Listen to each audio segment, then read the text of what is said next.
Have you ever wondered whether you are doing better or worse than other people with money? That question is more important than it first appears. Most people compare themselves to the wrong signals. They look at vacations on social media, they see a neighbor with a new vehicle, they see someone at work wearing nicer clothes or talking about a new house. They assume these signals mean financial strength. But appearances are not balance sheets. A person can look rich and be fragile. A person can look ordinary and be quietly building wealth. This is why numbers matter. Not because you should live your life trying to beat other people in some ego-driven contest, but because benchmarks help you understand reality. If you do not know what average looks like, you cannot know whether your own system is working. The average person's financial situation is often very different from what people imagine. Some numbers may make you feel better. Some should make you uncomfortable. But the goal is not comparison for comparison's sake, the goal is clarity. If you know where most people stand financially, you can decide whether you want to be normal or whether you want to build something better. Most people say they want financial security. They say they want to retire comfortably. They say they want to stop worrying about money. But when you look at the numbers, the behavior of the average person does not match those goals. That gap between stated desire and actual behavior is the whole story. Let us start with income. Income is the beginning of the system because money must enter before it can be allocated. But income alone does not create wealth. It creates potential. What you do with it determines the outcome. The median weekly earnings for a full-time worker are a little over $1,000. That works out to roughly $52,000 per year before taxes. That number is individual income, not household income. It is also the median, which means half of workers earn more and half earn less. If you make around $26 per HR, you are near the middle of the full-time worker distribution. At first, $52,000 may sound decent. But then taxes enter, federal taxes, state taxes in many places, Social Security, Medicare, and other deductions. Reduce the number depending on where you live. The take-home pay may be closer to $35,000 to $40,000. That is the first reality check. Gross income is not spendable income. Most people think in gross terms when they dream in net terms when they pay bills. That mismatch creates confusion. A person may say, I earn $52,000, but the household budget is built from what actually lands in the bank account. If take-home pay is $3,000 a month and fixed expenses are $2,700 a month, the margin is small, no matter how respectable the gross number sounds. This is why income is only one part of financial health. What matters is the spread between income and expenses, and what happens to that spread over time. If the spread is positive and invested well, wealth can build. If the spread is zero or negative, income simply passes through your hands. That brings us to retirement savings. This is one of the most important numbers because retirement is the point at which labor income usually declines or stops. If you have not built assets by then, you become dependent on government programs, family support, or continued work. According to the Federal Reserve's survey data cited in the source, the median amount Americans have saved for retirement is about $65,000. That number sounds better than zero, but it becomes much less comforting when you examine it. It includes people of different ages and only people who have retirement savings at all. About 1/4 of Americans do not even have a retirement account. They have $0 saved for the period of life when work may no longer be possible or desirable. Zero, that is not a small problem. It means 1 out of every 4 people is essentially planning, whether consciously or not, to rely heavily on Social Security, family help, continued work, or luck. And luck is not a plan. For younger people, small balances are understandable. A worker under the 25th of May have less than $2,000 saved for retirement. That is not ideal, but early in life, the more important thing is starting the habit and allowing time to work. The 25 to 34 age group has a median retirement balance around $14,000. That is better, but still low, when you consider that many people in that group have already been working for several years. By age 65 and older, the median balance is around $88,000. At first, $88,000 may sound like a meaningful sum, but retirement math is harsh. If someone retires with $88,000 and follows a 4% withdrawal framework, they can take out about $3,500 per year. That is less than $300 per month. Less than $300 per month. That does not fund retirement. It barely changes retirement. Even if the person owns a home outright, $300 a month does not cover food, utilities, insurance, healthcare, repairs, transportation, and normal life. This is why the retirement numbers are a warning. The average person is not prepared. And the danger of being average is that average feels normal until the consequences arrive. If you are in your 20s, 30s, or 40s, the lesson is not to panic. The lesson is to recognize the gap early enough to change it. Time is the most powerful factor in retirement planning, but time only helps if money is invested. Time plus no savings does very little. Time plus consistent investing can change everything. This is where Social Security enters. Many people rely on the idea that Social Security will fill the gap. The average monthly benefit is around $1,550 or about $18,600 per year. That is meaningful income. but it is not enough to support the lifestyle most people imagine when they think of retirement. And it is an average. If someone had years of low earnings, gaps in work, or lower lifetime income, the benefit may be lower. If living costs rise faster than benefits, the purchasing power may still be pressured. A person can survive on Social Security in some circumstances, especially with low housing costs and disciplined spending. But survival is not the same as financial independence. One approach some people take is to plan as if Social Security will not be enough and treat whatever benefit arrives as a bonus. That may be conservative, but conservatism can be useful when the risk is running out of money late in life. A retirement plan should not depend entirely on a program you do not control.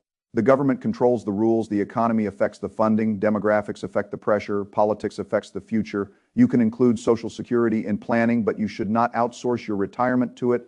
Now look at spending. According to the Bureau of Labor Statistics data cited in the source, American households spend about $5,577 per month on average. That is roughly $67,000 per year. This is important because spending is where income becomes reality. If the average household spends $67,000 a year, it needs to bring home at least that amount just to break even. And that is take-home pay, not gross pay. To save and invest meaningfully, income must be higher than spending. Or spending must be lower than income, preferably both. The biggest expense is housing. The average household spends about $1,885 per month on housing costs. That includes rent or mortgage payments, property taxes, insurance, utilities, and maintenance. Over a year, that is more than $22,000 just to keep a roof over the household. In some cities, that number sounds low in high-cost areas. $1,885 may barely cover a modest apartment. That means geography plays a major role in financial outcomes. A person earning $80,000 in a low-cost area may be in a stronger position than a person earning $120,000 in a very expensive city. Again, the spread matters: income minus expenses, not income alone. Food is another major expense. The average household spends about $691 per month on groceries and dining out, more than $8,000 per year. Food is necessary, but how people spend on food varies significantly. Groceries, meal planning, and disciplined dining choices can create savings. Constant convenience purchases and restaurant meals can quietly drain thousands per year. Transportation is another large category at about $913 per month, nearly $11,000 per year. That includes car payments, insurance, gas, maintenance, and public transportation. This is why housing and transportation together are so important. If housing is $1,885 and transportation is $913, that is about $2,800 per month before food, healthcare, debt payments, savings, investing, entertainment, clothing, insurance, and everything else. For many households, housing and transportation consume the financial oxygen. If those two categories are too large, the rest of the plan struggles. This is a core principle. You can save on coffee, subscriptions, and small luxuries, and those things matter. But the big fixed costs often determine the system. Housing, transportation, taxes, and debt payments are the heavy machinery of personal finance. If those are wrong, small optimizations cannot fully compensate. Now let us talk about credit scores. The average FICO score in America is around 715 on a scale from 300 to 850. That is considered good credit. That tells us something interesting. Many people are doing at least some basic credit behaviors correctly. They are paying bills on time, not constantly defaulting, and managing enough of the system to maintain a decent score. But an average of 715 does not mean everyone is fine. Many people still have scores in the 500s and 600s. That matters because credit scores affect mortgage rates, car loan terms, credit card approvals, insurance in some cases, rental applications, and even employment screening in certain contexts. A lower credit score can make everything more expensive. That creates a feedback loop. A person with weaker credit pays higher interest. Higher interest makes payments harder. Harder payments increase the risk of missed payments. Missed payments reduce credit further. The system compounds against them. The basic rules are not complicated. Pay bills on time. Keep credit card balances low relative to limits. Avoid constantly opening new accounts for small discounts. Do not miss payments. Do not max out cards. Simple does not mean easy, but the principles are straightforward. Credit is not wealth. A high credit score is not the same as a strong balance sheet, but credit can affect the cost of borrowing, and the cost of borrowing affects wealth building. So it matters. Then we reach one of the most destructive numbers: credit card debt. The average household is carrying over $9,000 in credit card debt. That is a serious problem. Credit card debt is usually not attached to an appreciating asset. It is often attached to consumption already gone: clothes, electronics, meals, travel, online purchases, emergencies, and impulse spending. The item may be used, forgotten, or thrown away, but the debt remains. The interest rates are brutal. Credit cards may charge 15, 20, 25% or more. If someone is paying 20% interest on $9,000, they may be throwing away around $1,800 a year in interest. That is $1,800 that could have built an emergency fund, funded an IRA, paid down principal, or been invested. Instead, it goes to the credit card company because the person allowed consumption to become a high interest liability. This is why investing while carrying large credit card balances often makes no sense. If the stock market might return 7 or 8% over time, and the credit card charges 20%, the math is obvious. Paying the credit card is a guaranteed return equal to the interest avoided. You do not need to beat the market, you need to stop the bleeding. Credit card debt is a sign that the financial system is out of order. Sometimes it comes from real emergencies, and I do not dismiss that. Life can hit hard, but much of it comes from spending decisions that were not aligned with income. The solution is simple in theory and difficult in practice. Stop adding to the balance. Pay more than the minimum. Attack the highest interest rate first. Use cash or debit if credit cards trigger overspending. Build an emergency fund so real emergencies do not return you to debt. And above all, understand that a credit card is not extra income. It is a loan with dangerous terms. Now let us look at net worth. Net worth is one of the cleanest measures of financial health because it shows what remains after adding what you own and subtracting what you owe. House, cars, bank accounts, retirement accounts, brokerage accounts, business interests, and other assets on one side, mortgage, credit card debt, student loans, car loans, personal loans, and other liabilities on the other assets minus liabilities equals net worth. According to the Federal Reserve data cited in the source, the median net worth for American households is around $122,000. But this number varies greatly by age, under 35. Median net worth is less than $14,000 for 35 to 44. It is around $91,000. For 45 to 54, around $168,000. For 55 to 64, around $212,000. For 65 to 74, around $266,000. These numbers can be interpreted in two ways. On one hand, they may be discouraging because many people approaching retirement still have far less wealth than they need for a comfortable life. On the other hand, they show that beating average is not impossible. These are not numbers that require genius, fame, inheritance, or extraordinary investment skill. Many of them can be exceeded with steady saving, disciplined spending, low-cost investing, and avoiding destructive debt. That is the empowering part. The average is not a high bar. If you consistently spend less than you earn, avoid credit card debt, invest regularly, and do that for long enough, you can likely do better than many of these averages. That does not mean it is easy, but it means the gap is not mystical. It is behavioral. This brings us to the savings rate. Americans save about 6% of after-tax income on average. 6%, that is better than zero. But it is usually not enough to build real independence, especially if some of that savings must be used for short-term goals like a car, a home down payment, repairs, or emergencies. Most financial planners suggest saving at least 10 to 15% specifically for retirement, and that is on top of short-term savings. If someone wants to retire early, the required savings rate is much higher. The savings rate is one of the most important numbers in personal finance because it measures how much of your labor is being converted into future freedom. If you save 6%, you are consuming 94%. If you save 20%, you are buying much more flexibility. If you save 30 or 40%, the timeline to independence changes dramatically. The savings rate is the speed of the machine. Investment returns matter, but savings rate is often more controllable, especially early in life. A person arguing about whether they can earn 8% or 9% while saving only 2% of income is focused on the wrong variable. Increasing the savings rate may matter more than squeezing out a slightly higher return. Again, sequence matters. Earn, spend less than you earn. Avoid toxic debt, save, invest. Repeat. This is not exciting, but it works. Now look at retirement age. The average retirement age in America is around 61. That may sound positive at first. Retiring at 61 sounds better than working into the late 60s or 70s. But there is a problem.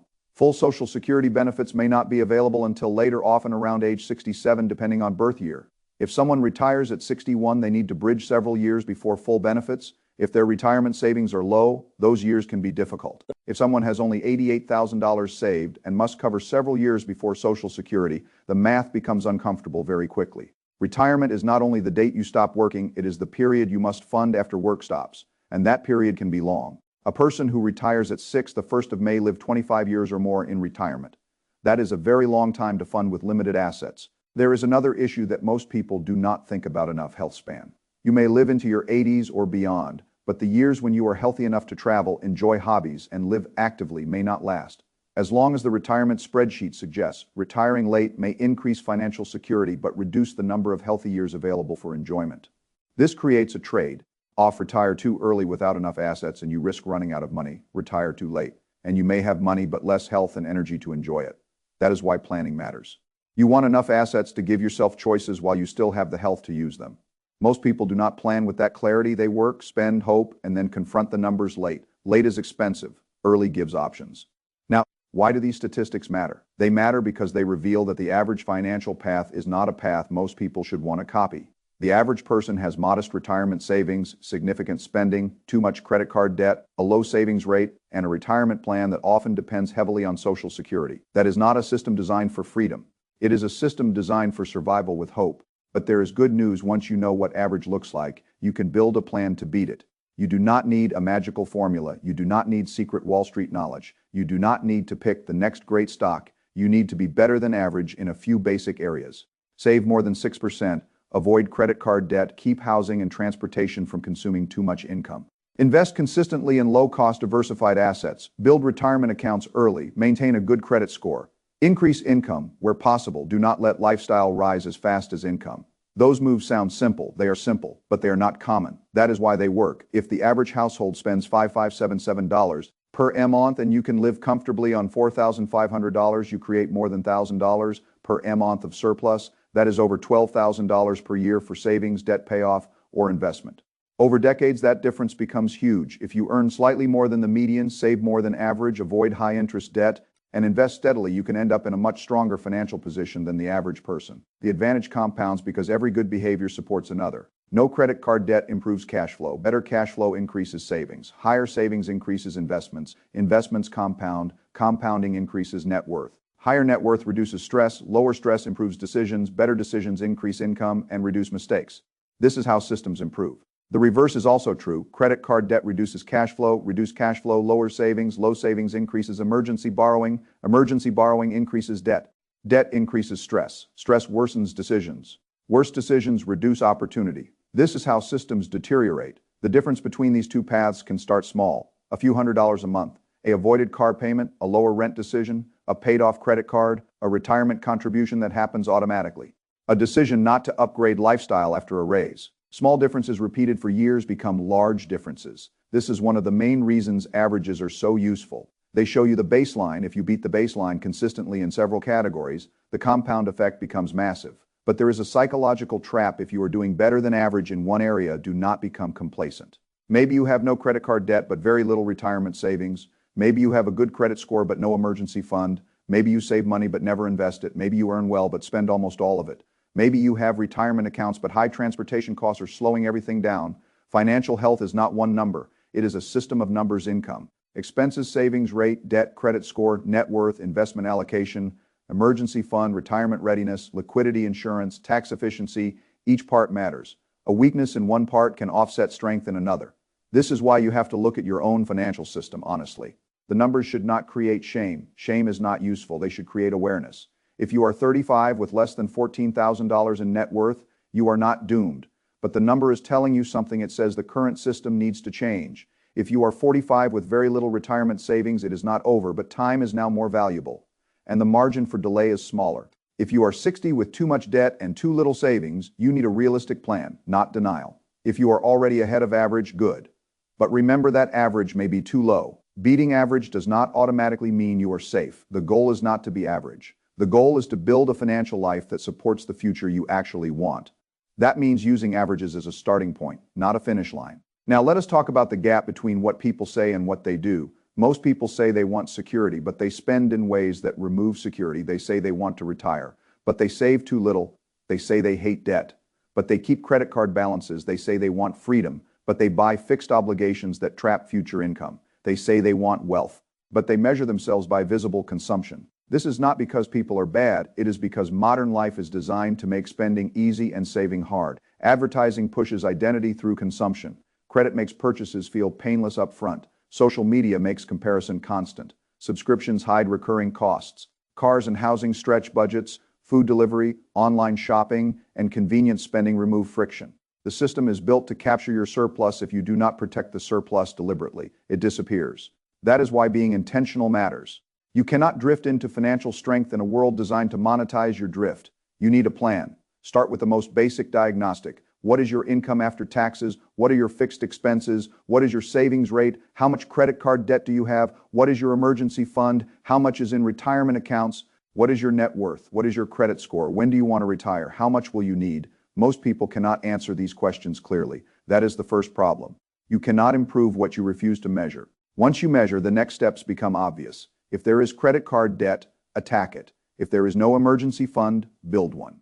If the savings rate is below 10%, increase it gradually. If retirement accounts are unfunded, start automatic contributions.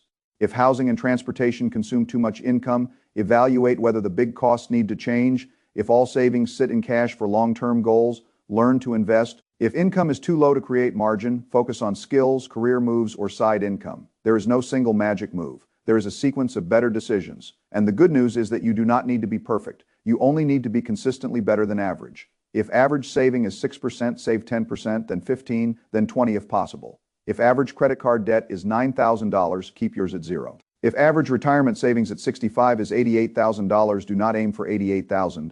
Aim for the amount your actual retirement requires. If average transportation spending is too high, make a different choice. If average behavior leads to average stress, do not copy it. The numbers are not destiny. They are warnings. They show where ordinary behavior leads. You are allowed to choose different behavior. This is the most empowering part of personal finance. You do not need everyone else to change. You need your own system to change if you are learning about money, measuring your numbers, and trying to improve. You are already ahead of many people. Most people never stop long enough to look at the truth. They avoid the numbers because the numbers may be uncomfortable, but discomfort now is better than crisis later.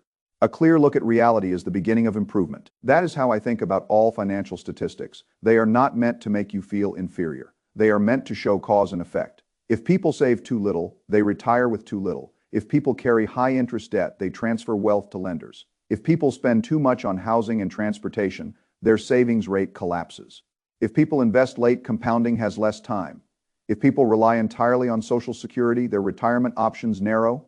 If people do the opposite, their outcomes change, cause and effect. That is all. The average person's money stats may be shocking, but they are not mysterious. They are the result of repeated behaviors in a system full of incentives to consume. To beat average, you need repeated behaviors in the opposite direction. Earn with intention, spend below your means, avoid toxic debt, save automatically, invest consistently. Keep costs low, let time work, protect your health, increase your skills. Do not let other people's visible consumption define your invisible financial choices. That last point matters more than people think. Social media makes people compare their private financial fears to someone else's public highlight reel. A vacation photo does not show credit card debt. A new car does not show the loan term. A renovated kitchen does not show the home equity line. A luxury purchase does not show the retirement account. You are not seeing the full balance sheet. So do not let partial information drive your decisions. Measure yourself against your goals, not their image. If your goal is freedom, then the question is not whether you look successful. The question is whether your assets are growing. Your debt is falling. Your savings rate is rising and your future options are expanding. That is real progress. The average person often looks more comfortable than they are because modern finance lets people pull future income into the present credit cards. Auto loans, buy now, pay later, student loans, personal loans, long mortgages, home equity debt. These tools can be useful if handled carefully, but they also allow people to appear wealthier than their balance sheet really is. So do not assume others are ahead. They may be, they may not be. The only useful question is what you are building. If some of the numbers in this discussion hit close to home, that is not a reason to give up. It is a reason to begin. If you have credit card debt, start there. If you have no retirement savings, open the account and automate the first contribution. If you are saving only 3%, move to 5%. If you are saving 6%, move to 10%. If you have no emergency fund, build the first $1,000. If your car payment is eating your future, make a plan to escape the cycle.